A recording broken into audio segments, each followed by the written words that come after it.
우리 말씀 같이 한번 볼게요. 우리 창세기 2장 말씀인데요. 우리 창세기 2장 15절부터 19절입니다. 우리 창세기 2장 15절부터 19절 말씀인데요. 우리 같이 한번 한 목소리로 합독해서 읽어보겠습니다. 창세기 2장 15절부터 19절 합독하겠습니다. 시작. 여호와 하나님이 그 사람을 이끌어 에덴 동산에 두어 그것을 경작하며 지키게 하시고 여호와 하나님이 그 사람에게 명하여 이르시되 동산 각종 나무의 열매는 내가 임의로 먹되 선악을 알게 하는 나무의 열매는 먹지 말라.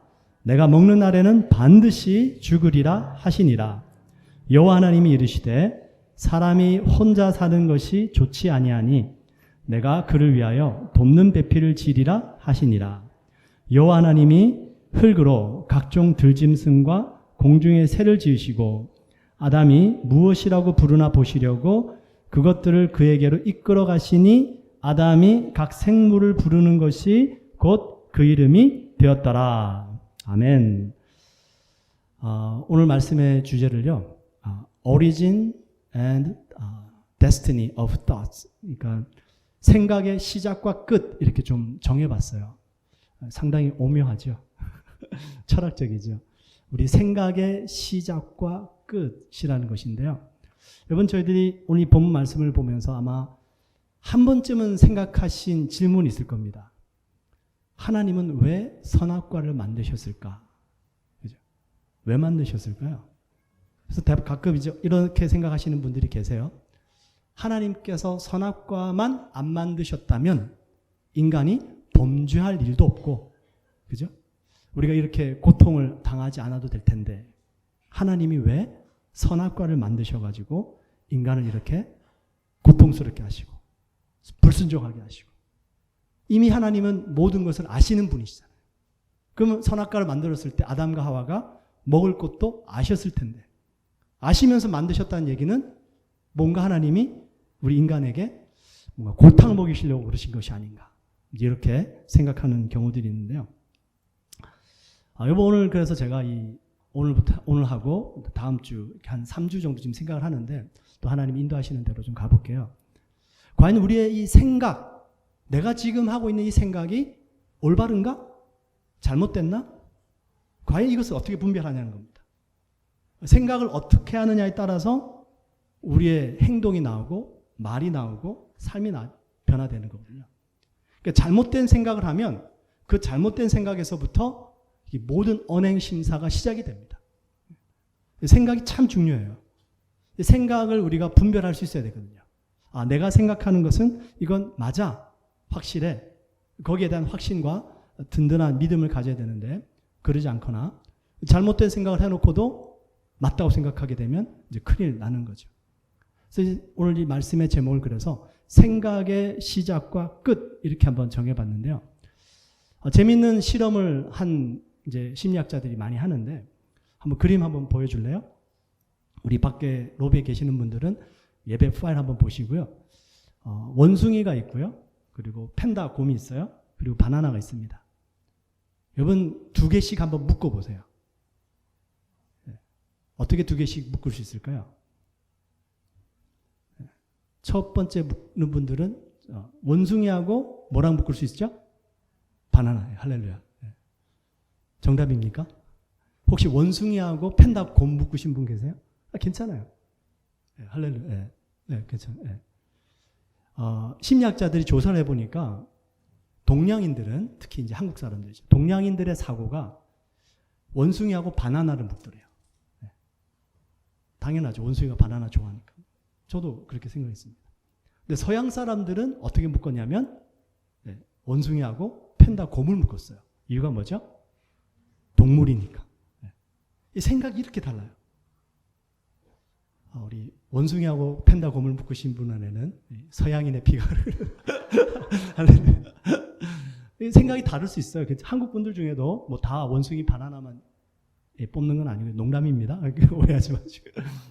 분명히 우리 한국 분들 중에도 원숭이 팬다 곰 묶을 수 있는 사람도 있고 또 서양인들 중에도 원숭이 바나나 이렇게 묶는 사람도 있을 거예요. 이런 것들은 전부 생각에서 나오는 거거든요. 생각의 차이입니다. 이거는 하나의 제가 실례로 아주 쉬운 것만 이렇게 저희들이 뽑아봤는데요. 이 외에도 엄청나게 많습니다. 이 동양인들이 생각하는 사고방식하고 서양인들이 생각하는 사고방식이 얼마나 다른지 몰라요. 자, 그것처럼 우리 그리스도인들이잖아요. 크리스찬입니다. 우리는 살아가면서 과연 어떤 생각을 가지고 살아가야 되는가라는 것이죠. 문제가 생겼습니다. 과연 나는 이 문제를 어떻게 보느냐라는 것이에요. 여러분, 문제는요, 문제로서 이게 부정적인 문제인지 긍정적인 문제인지 그 문제는 답을 가지고 있지 않아요. 그 문제를 부정적으로 보는 것과 긍정적으로 보는 것은 우리 내면의 세계에 달려 있습니다. 내가 어떤 마음을 가지고 있느냐에 따라서 문제가 내가 한번 해보겠다라는 한번 기회로 보여질 수도 있고요. 내 마음의 상태가 어떠냐에 따라서 그 문제가 나를 힘들게 하는 아주 고난으로 나에게 다가올 수도 있다는 사실이죠. 똑같은 문제지만 그 문제는 좋냐 나쁘냐라는 어떤 가치를 가지고 있지 않아요. 해석하는 내 자신에 달려져 있습니다. 그래서 문제를 우리가 디딤돌로 보느냐 걸림돌로 보느냐 누구에 따라 달라요? 보는 사람에 따라 다르다는 것이에요. 내가 어떤 가치관을 가지고 있느냐라는 것입니다. 우리 그리스도인들에게서도 고난은요, 축복의 통로입니다. 그리고 그 고난은 과정이에요. 끝이 아닙니다. 하나님께서 하시고자 하는 일이 있다는 것이에요. 이 고난이라는 것을 과거의 잘못으로 말미암은 결과로만 보게 되면 우리는 그 고난에서 헤어나올 수 없게 됩니다. 왜냐하면 과거의 어느 한 시점에서 내가 잘못해서 오늘 지금 내가 이런 결과를 가지고 있기 때문에 변화시킬 수가 없는 거예요. 결과니까. 그러나 이 고난마저도 하나님께서는 바꾸셔서 화를 면류관으로 바꾸시고 복으로 바꾸시고 슬픔을 기쁨으로 바꾸시고 이 고난을 통해서 나를 점점 더 멋있게 빚어가실 것이다. 그럼 그 고난은 하나의 디딤돌이 되고 축복의 통로가 되는 것이죠. 내 마음 안에 내 생각 속에 어떤 가치를 가지고 어떤 가치관을 가지고 이 세상을 바라보느냐에 따라서 해석이 달라지고 내가 살아가는 삶의 모습이 달라질 수 있다는 겁니다. 이걸 우리는 가치관이라고 얘기를 하는데요. 세상을 바라보는 눈이죠. 그래서 우리 이미 자란 우리 성인들도 마찬가지고요. 우리 특히 젊은 세대들. 여러분들이 지금 살아가면서 앞으로 살아갈 삶, 정말 중요한 게 뭐냐면 가치관이에요. 영어로 월드뷰라고 그래요. 조금 어려운데요. 이 가치관이 내가 가지고 있는 가치관이 올바른 것인가 올바르지 못한 것인가를 분별하기 위해서 우리는 네 가지 영역을 이야기합니다. 한번 화면 보실래요? 뭐 결코 어렵지 않아요. 제가 다 설명을 해드릴 겁니다. Origin, Meaning, Morality, Destiny. 예를 들어 한번 들어볼게요. Origin은 뭐냐면요. 근거입니다. 시작이에요. 내가 지금 이런 생각을 하고 있다면 과연 나는 이 생각이 어디에서부터 왔지? 이 시작이 어디였지? 그 근거를 한번 따져보는 거예요. 드라마 봐서 생각난 건가? 내 친구에게 들은 건가? 아니면 어떤 과학자가 얘기한 건가? 누가 얘기한 건가? 이 생각의 시작이 어디냐는 것이에요. 오리진입니다. 그리고 두 번째가 미닝이에요. 내가 지금 생각하는 이 생각의 의미가 뭘까? 내가 지금 이 생각한다고 나에게 도움이 되나? 아니면 지금 내가 이 생각하면서 waste time, 시간을 허비하고 에너지를 허비하고 있는가? 의미를 따져봐야 돼요. 여러분들이 생각하는 그 생각이 의미 있는 것이라면 생각하세요. 그러나 의미 없다, 헛되다, 그럼 생각하면 안 되겠죠. 세 번째가 모랄리티인데요. 이거는 윤리적, 도덕적 생각입니다. 지금 내가 생각하는 것이 옳은 생각인가, 잘못된 생각인가? 그럼 과연 옳다라는 기준은 누가 가지고 있는가? 할렐루야. 마지막 네 번째가 데스티니, 최종 목적지인데요. 내가 지금 생각하고 있는 이 생각의 끝은, 결과는 어떻게 될 건가? 이 생각의 결과로 말미암아 안 좋은 일이 일어날 것 같다. 그럼 이건 내가 참 잘못 생각하고 있구나. 내가 지금 생각하고 있는 이 생각으로 말미암아서 뭔가 선한 일이 일어나고 좋은 일이 일어날 것 같다. 그럼 내가 이 생각을 어떻게 실천할 수 있을까? 이 네 가지 영역인데 뭐 여러분들 삶 속에서 이거 막 외워서 할 수 없잖아요. 그죠? 아주 심플하게 제가 한 가지 예만 들어볼게요. 요즘 뭐 저희들이 사는 세대 그리고 앞으로도 그렇고 과거에도 이미 그랬지만 물질 만능주의 가치관이 많은 사람들이 가지고 있습니다. 그죠? 우리 학생들 중에도 그랬어요. 저희 어렸을 때는 꿈이 뭐니? 그러면은 대통령이요, 판사요, 선생님이요. 좀 순수했어요. 요즘 아이들 꿈이 뭐라고요? 들어보셨어요? 네, 건물주예요, 건물주. 네, 완전히 지금 세대가 달라져 버렸어요. 여러분들 맞아요? 우리 학생 맞아요? 저 건물주 맞아요? 그러니까 지금 왜 그런 생각을 하게 될까요? 내가 지금 불행한데 내 마음이 지금 힘들고 어렵고 내 삶이 힘든데 이유가 뭐예요? 돈이 없기 때문에. 그럼 반대로 얘기하면 뭐예요? 돈만 있으면 나는 행복할 수 있어 이거죠. 그러다 보니까 우리 가치관이 뭐가 됩니까? 물질 만능주의 가치관에 빠져버립니다. 모든 게 돈으로 해결되는 거예요. 제가 이게 잘못됐다라는 가치관인 것을 제가 두 가지 이유로 설명을 드릴게요. 첫 번째, 돈 많은 부자라고요? 행복한 거 절대 아닙니다. 2005년도 이건희 삼성그룹 회장의 막내딸 이윤형 씨가 26세 꽃다운 나이로 미국 유학 중에 사망했어요. 워낙 그 재벌 그룹이기 때문에 뭐 뉴스에서는 잘 밝히고 있지 않지만 많은 사람들이 이것을 자살로 생각을 합니다. 삼성 창업주 이병철 회장의 손자 이재찬 씨 자택에서 숨진 채 발견됐습니다. 1990년 정주영 회장 사남 정몽우 전 현대알미늄 회장이 45세의 나이로 스스로 목숨 끊었어요. 2003년 정주영 회장의 오남 정몽헌 전 현대그룹 회장이 자살했습니다. 여러분 이게 뭘 의미할까요? 재벌들이에요, 재벌들. 삼성그룹, 현대그룹. 아니 돈 많으면 다 해결될 줄 알았는데 아니 이런 사람들이 뭐가 힘들어서 자기의 생을 그렇게 힘들게 여기고 스스로 끝낸 말이에요. 이걸 보면은 뭔가 그죠? 돈이 다 해결할 수 있는 것만은 아니구나. 첫 번째 레슨이에요. 두 번째 이유. 제가 지난주 월요일 날 우리 웨스턴 대학교 가서 학생들에게 잠깐 얘기해 준 얘기인데 JYP 우리 엔터테인먼트 회사 우리 박진영 씨죠. 이 친구 아주 뭐 똑똑하고 그리고 이제 그 엔터테인먼트 회사 차려가지고 아주 돈을 많이 벌었습니다. 우리 학생들 이 박진영 씨가 JYP가 최근에 만든 노래가 있어요. 제목이 뭐냐면 놀 만큼 놀아봤어. 알아요? 들어봤어요? 놀 만큼 놀아봤어. 이 사람은 하여튼 세상에서 자기가 즐길 수 있는 쾌락은 다 즐겨본 거예요. 근데 그 가사 내용이 뭐냐면 허전하더라는 거예요. 그래도 허무하더라는 거예요. 그래서 이분이 요새 성경 읽고 설교 막 성경 가르치고 이러고 다니죠. 이게 뭘 의미할까요? 뭔가 세상의 끝까지 내가 가질 수 있는 거 다 가져보고 놀 거 다 놀아보고 누릴 거 다 누려봤는데 그럼에도 안 채워지더라는 거예요. 근데 박진영 씨보다 훨씬 더 성공한 인물이 성경에 있어요. 그리고 그분은 박진영 씨하고는 비교할 수 없을 정도로 최고의 삶을 누렸는데 인생 헛되다 얘기한 사람이 있습니다. 누구죠? 솔로몬이에요. JYP가 헛되다 그러면은 그런가 싶은데 솔로몬이 헛되다 그러면은 안 믿어집니까? 이 성경에 그것이 다 기록이 되어 있어가지고요. 하나님 말씀이 진리다라는 거죠. 경험해봐야지 아는 게 아니라 아 이게 지금 그런 거구나. 그럼 보세요. 물질 만능주의 가치관을 가지고 살아가는 그 가치관은 결코 우리의 인생을 행복한 길로 이끌 수 없다라는 것입니다. 결정적으로 한 가지 더 이유를 말씀드릴게요. 어떤 자동차 회사에서요.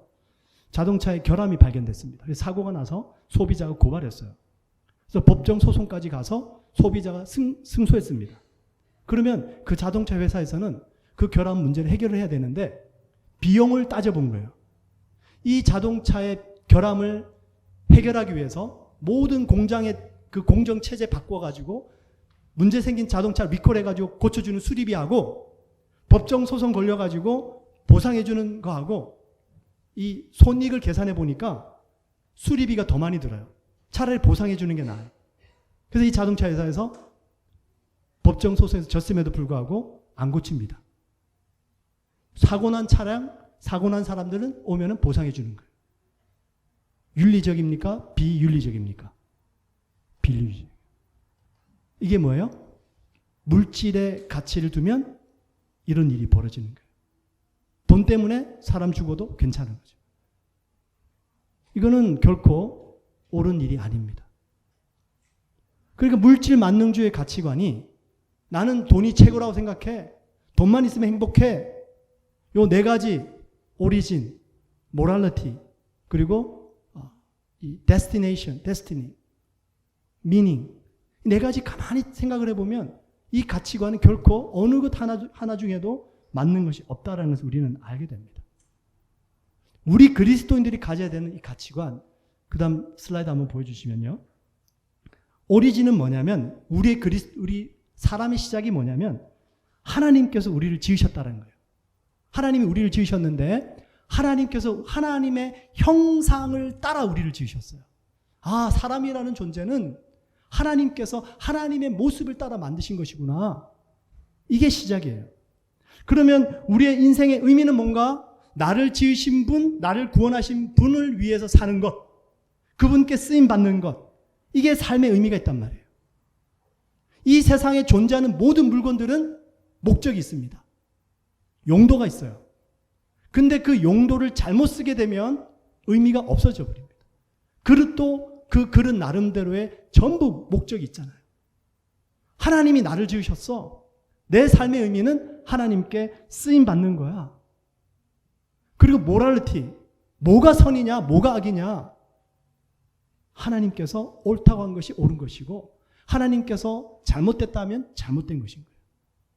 이 가치 기준을 가지고 있어야 되는 거죠. 그리고 궁극적으로 우리가 하는 생각의 끝이 뭐냐면은 영원한 것입니다. 이터너티예요. 이터너티. 하나님과 영원토록 동행하고 교제하고 하나님 나라 가서 하나님 찬양하고 이게 천국이란 말이죠. 이게 우리 하나님을 믿는 사람들 그리스도인들의 삶의 의미가 되는데요. 하나님께서 선악과를 만드신 이유는 세 번째 모랄리티. 선과 악은 하나님이 기준이 된다. 그거 알려주시기 위해서 만드신 거예요. 인간 스스로 결정하는 게 아니다라는 겁니다. 한 자매가 이런 생각을 가졌어요. 성경 구절 중에서 제일 싫어하는 구절이 무슨 말씀이냐면 창세기 2장 18절에 나오는 말씀인데요. 여호와 하나님이 이르시되, 오늘 본 말씀이죠. 사람이 혼자 사는 것이 좋지 아니하니 내가 그를 위하여 돕는 배필을 지으리라. 이 자매님한테 물어봤어요. 왜 이 말씀이 그렇게 싫습니까? 대답이 이거예요. 왜 여자가 남자의 돕는 배필입니까? 왜 여자는 항상 열등해야 됩니까? 저는 인정할 수 없습니다. 저는 이 말씀 너무 싫고요. 그리고 혹시라도 제가 결혼하게 된다면 줄에 서시는 목사님께서 이 본문 말씀은 빼고 다른 말씀으로 줄에 말씀 해달라고 꼭 부탁할 겁니다. 그래요. 아주 확고부동한 생각을 가지고 있어요. 여러분, 이 생각이 오해에서 나온 걸 아십니까? 돕는 배필이라는 의미를 잘못 이해해서 그래요. 이 돕는 배필이라는 의미가 히브리어 원어로 에체르입니다. 에체르. 우리 에벤 에셀이라는 구약 성경에 보시면은 에벤이 돌이에요. 그리고 에셀이 바로 에체르입니다. 도움이라는 뜻이에요. 그래서 에벤 에셀 하게 되면 도움의 돌이에요. 사무엘 선지자가 블레셋하고 전쟁해가지고 그 블레셋 군대를 몰아냅니다. 그리고 하나님께서 딱 몰아낸 선까지 승리하고 거기에다가 지경을 딱 정하고 돌을 박아 놓는데, 그리고 그 돌의 이름을 에벤에셀이라고 정해요.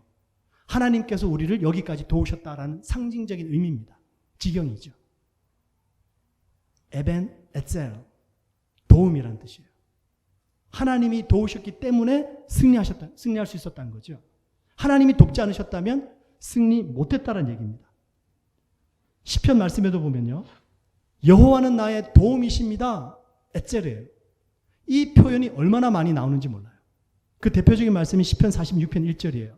하나님은 우리의 피난처시요 힘이시니 환난 중에 만날 큰 도움이시라. 하나님은 나의 도움이 되십니다. 그럼 하나님이 우리보다 열등하셔서 에체르가 되셨나요? 아니잖아요. 하나님의 위대하신 능력을 가지시고 우리를 도와주시는 거죠. 그래서 이 돕는 배필이라는 의미를 잘못 생각하고 오해하니까 그런 마음이 생기는 겁니다. 이 생각에서 나오는 거죠. 신약 성경으로 넘어가시면 그 도움이라는 표현이 헬퍼로 변합니다. 그 헬퍼로 쓰여진 단어가 보혜사 성령님이세요. 예수님 말씀하세요. 내가 아버지께로부터 너에게 보낼 보혜사 곧 아버지께로부터 나오는 진리의 성령이 오실 때에 그가 나를 증언하실 것이요. 성령님을 영어는 헬퍼라고 표현하고 있어요. 구약시대의 말로 하자면 에체르예요. 성령님께서 우리보다 열등하셔서 우리 안에 들어오시고 우리를 도와주시나요? 아닙니다. 우리를 승리케 하시고 전능하시기 때문에 우리와 함께 계시고 우리를 인도해 가시는 것이죠. 그래서 우리 여자분들은요, 아내분들은 성경을 근거로 생각하고 하나님이 나를 남자보다 열등하게 지으셨다. 이건 지금 하나님의 뜻이 결코 아니다라는 사실입니다. 그리고 우리 남편분들, 남자들, 우리 모든 사람 다 마찬가지. 그 하나님께서 우리에게 아내를 주신 이유는 뭔가? 하나님께서 나에게 이 친구를 보내주시고 이 사람을 보내주신 이유는 뭔가? 오늘 창세기 2장 18절 말씀 다시 한번 가만히 보세요. 여호와 하나님이 이르시되 사람이 혼자 사는 것이 좋지 아니하니 내가 그를 위하여 돕는 배필을 지으리라. 하나님께서 사람이 혼자 사는 게 좋지 않대요. 아담이 혼자 있는 게 좋지 않대요. 그래서 하와를 붙여주신 거예요. 우리 남편분들, 아내가 필요할 때는 부탁하고 필요 없으면 짜증내고 아내를 도구 삼으면 안 되겠죠. 사람을 도구 삼으면 안 되겠죠. 친구가 내가 필요할 때는 친구고 필요 없으면 친구 아니고 하나님께서 그 사람을 나에게 붙여주신 이유는 내게 필요한 사람이기 때문에 보내주셨다는 것입니다. 그래서 아담이 하나님이 처음에 하와를 만드셔서 보내주셨을 때 아담이 보고요. 뿅 반합니다. 그래가지고 이는 내 뼈 중에 뼈요 내 살 중에 살이다. 너무 사랑스러웠어요. 자기의 분신이었어요. 분신이죠. 갈비뼈로부터 취했으니까. 그러면 나중에 집에 가서 갈비뼈 숫자 한번 세워보세요. 짝 안 맞습니다. 한쪽은 짝수인데 한쪽은 홀수예요. 진짜요. 인터넷 찾아보세요. 참 성경이 신기해요. 그죠? 그대로 되어 있습니다. 하나님께서 아담을 잠재우시고 갈비뼈 하나를 취하셔서 하와를 만드셨어요. 그래서 범죄하기 전까지만 해도 이 아담과 하와가 너무 잘 지냈는데 범죄한 순간에 아담의 눈이 딱 바뀌어져 버립니다. 하나님이 아담에게 너 내가 그 먹지 말라고 한 선악과 먹었냐? 네, 먹었는데요. 그 다음에 아담이 뭐라고 얘기하는지 아세요? 창세기 3장 12절이에요. 아담이 이르되 하나님이 주셔서 나와 함께 있게 하신 여자 그가 그 나무 열매를 내게 주므로 내가 먹었나이다. 누구 탓하고 있는 거예요? 자기 아내 탓하는 거죠. 이 여자가 날 줬으니까 먹었어요. 그리고요, 더 중요한 사실은 그 아내를 만드신 분이 누구래요? 하나님이에요. 하나님 탓하는 거예요. 하나님, 당신이 이 여자 만들어서 저 주셨잖아요. 당신이 안 만드시고 저 안 주셨으면 저 안 먹었죠. 그죠? 아내 탓하고 하나님 탓하는 거예요. 이게 범죄한 후에 일어난 아담의 모습이에요. 남 탓하는 거죠. 다른 사람 원망하고 그리고 궁극적으로는 하나님까지도 원망하게 된다는 것입니다. 이게 얼마나 잘못된 겁니까? 하나님이 아담에게 분명히 말씀하셨거든요. 아담 너 그거 먹지 마. 그거 먹으면 죽어. 본인이 하나님 말씀 듣고 지키지 않은 자신의 잘못은 생각하지 못하고요. 아내 탓하고 하나님 탓하는 거예요. 생각이 삐뚤어지기 시작합니다. 올바로 생각하지 못해요. 여러분 교회 오다가 사고 날 수 있습니까? 없습니까? 있어요. 새벽 예배 오다가 수요 저녁 예배 오다가 괜히 하나님 주일 예배 오라 그래가지고 하나님 때문에 사고 났네. 목사님 왜 꼭 주일날 보자 그래가지고 목사님 때문에 내 친구는 왜 나보고 교회 오라 그래가지고 교회 가다가 이렇게 생각하는 게 맞아요? 틀려요? 여러분, 틀려요. 잘못된 생각이에요. 사고 날 수 있는데 하나님 때문에 내가 교회 가다가 하나님 때문에 사고 난 것도 아니고 누가 나를 교회로 오라고 해서 가다가 그 사람 때문에 사고 난 것도 아니고요. 물론 조금 이제 영적인 분들이 이렇게까지 생각합니다. 아, 뭔가 영적 세계 속에서 내가 교회 가지 못하게 방해하는 게 있나 보다. 그래서 나로 하여금 사고 나게 만들었나 보다. 악한 영이 방해하네? 뭐 이렇게 생각할 수가 있어요. 근데 그거는 자칫 잘못하면 우리가 신비주의에 빠질 수 있습니다. 신비주의에 빠지면 현실을 무시하게 되거든요. 그래서 그렇게 생각할 수도 있는데 조금 더 성경적으로 근거를 가지고 생각한다면 이것이에요. 사고 날 수 있고 교회 오다가 안 좋은 일 생길 수 있는데 그 생각 속에서 내가 다른 사람을 원망할 때 그 원망하는 생각, 그걸 누가 준 거예요? 그건 마귀가 준 거예요. 그래서 가룟 유다가 예수님을 은 30냥에 파는데 그 전에 무슨 일이 벌어지냐면 마귀가 가룟 유다에게 예수를 팔 생각을 넣은지라 이렇게 돼 있어요. 가룟 유다가 그 생각이 마귀로부터 온 것이라면 그 짓을 안 했겠죠. 근데 본인 딴에는 뭔가 한다고 생각한 거예요. 이게 분별이 안 되는 거죠. 우리 안에 있는 이 잘못된 생각을 하나님의 성경 말씀을 기준을 가지고 올바르게 할 수 있어야 되는데 문제만 터지면 남 탓하고 문제만 터지면 다른 사람 탓하고 또 자기 책망하고 뭐 이러는 사이에 우리 인생이 허비가 되어지고 잘못된 생각 속에서 빠져가더라라는 것입니다. 저도 요즘 하여튼 뭐 요즘뿐만이 아니라 성경을 읽고 또 묵상도 하고 설교도 하지만 참 신기한 것은 읽을 때마다 새롭더라는 사실이에요. 그래서 최근에 제가 저의 도덕적 가치가 깨어진 말씀이 있었습니다. 솔로몬이 성전을 짓는데 7년 걸렸어요. 그리고 자기 왕궁 짓는데 몇 년 걸렸냐면 13년 걸렸습니다. 총 20년 동안 건축했어요. 왕이 되고 나서. 저는 생각했어요. 예전에 야, 솔로몬 하나님 성전은 7년 짓고 자기 살 왕궁은 17년이나 걸리고 거의 2배씩이나 걸리고 야, 이게 안 되겠네. 그렇게 생각했어요. 제 도덕적 기준이었습니다. 반대로 돼야죠. 하나님 성전 짓는데 14년 걸리고 자기 왕궁은 뭐 지어도 되고 안 지어도 되고 한 6년 걸리고. 근데 거꾸로예요. 성전 7년, 왕궁 13년. 그래서 제가 이제 다윗을 한번 찾아봤습니다. 다윗은 어디서 살았을까? 다윗이 살았던 왕궁도 살만했어요. 그래서 다윗의 고백을 보면 사무엘하 7장에 보시면 다윗 왕이 선지자 나단에게 이르되 볼지어다 나는 백향목 궁에 살거늘 하나님의 궤는 휘장 가운데 있도다. 백향목 궁에 살고 있었어요.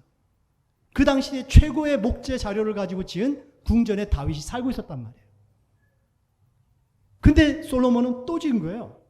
13년이나 걸려가지고. 그러니까 저는 그게 좋게 안 보였던 거예요. 제 도덕적 가치관으로. 다시 한번 말씀을 읽고 묵상을 하는데 이게 잘못된 건가? 이게 잘한 건가? 지난주에도 말씀드린 것처럼 누가 왕이냐에 따라서 역적이 되고 아군이 되죠. 말씀을 읽는데 열왕기상 3장 13절에 하나님이 솔로몬을 축복해 주세요. 이렇게 축복해 주십니다. 내가 또 너에게 솔로몬이 지혜를 구하잖아요. 하나님 듣는 마음 주세요. 지혜 좀 주세요. 그래서 제가 하나님의 백성들 잘 다스릴 게 도와주세요. 그 기도가 하나님 마음에 너무 들었던 거예요.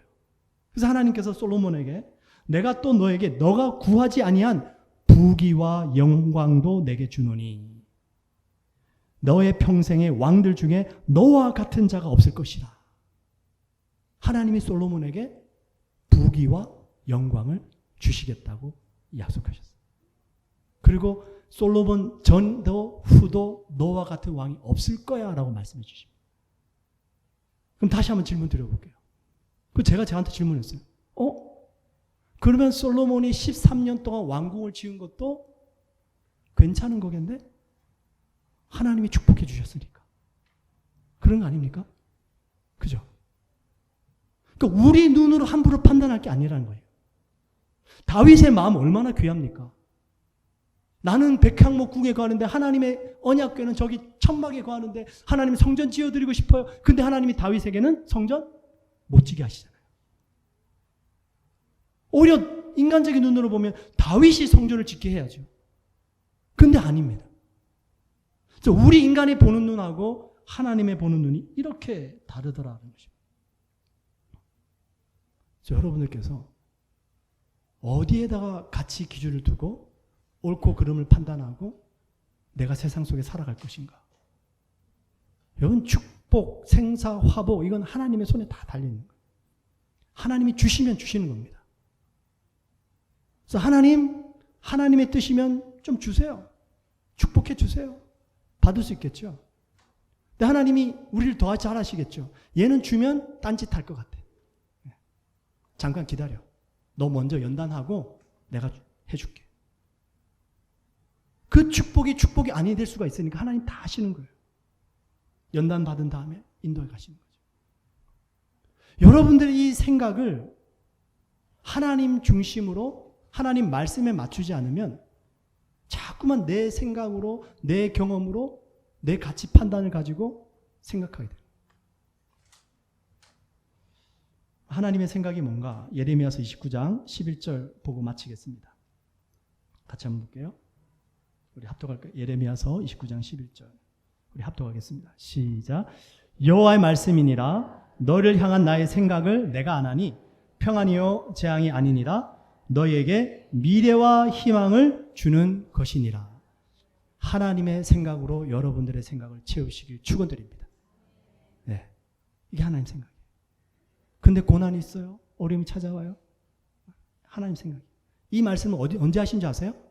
이스라엘 백성들이 바벨론 포로 때 하신 거예요. 어떠한 고난이 와도 하나님은 모든 그 고난 속에서 과정을 지나가게 하셔서 반드시 축복하시고 평안을 주시겠다는 겁니다.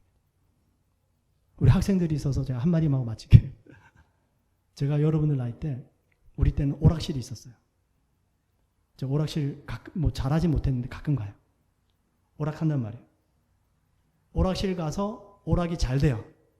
기분이 좋아요. 아, 오늘 하루 좋은 일 있겠네. 근데 게임을 못했어요. 빨리 죽었어요. 아, 오늘 기분 망쳤네. 오늘 일진사납겠네. 이 생각했어요. 여러분 그런 생각하죠? 게임 막 하다가 졌어. 안 돼. 기분 나빠. 엄마한테 짜증내. 밖에도 안 나가. 공부도 안 해. 게임 잘 됐어. 이겼어. 점수 많이 땄어. 기분 좋아졌어. 이러면서. 조심해요. 여러분들의 생각을 시시한 그런 게임에 좌우되도록 내버려 두지 마세요. 알았죠? 네, 우리 기도합시다. 우리 기도하면서 하나님께서 선과 악을 아는 그 나무를 만드셔서 동산 중앙에 두셨습니다. 그리고 우리로 하여금 그것을 먹지 못하게 말씀하시고 경계를 만드셨습니다. 그 선과 악의 기준이 하나님께 있습니다. 하나님이 복 주시고자 하면 복 주시는 거예요. 하나님이 허락하시면 되는 겁니다. 우리 인생의 의미는 주님께 쓰임받는 것입니다. 하나님께서 우리를 지으시면서 내 백성은 내가 나를 위하여 지었나니 나의 찬송을 부르게 하려 함이라 말씀하세요. 주님, 나의 모든 이 생각의 시작과 끝, 그 과정 속에 일어나는 그 모든 의미들 주님 중심으로 생각하고 판단하게 하소서. 모든 어둠의 권세를 물리치게 하시고 잘못된 생각들 끊어버리게 하시고 세상적인 생각들, 파괴적인 생각들, 음침한 생각들, 부정적인 생각들, 하나님, 우리가 주님 앞에 십자가에 못 박아버리고 우리 주 그리스도의 보혈로 깨끗하게 씻겨서 정결하고 거룩한 깨끗한 생각으로 주님의 복을 받게 충분한 모습 되기 원합니다. 하나님 역사하소서. 기도하겠습니다. 할렐루야. 주여 감사합니다.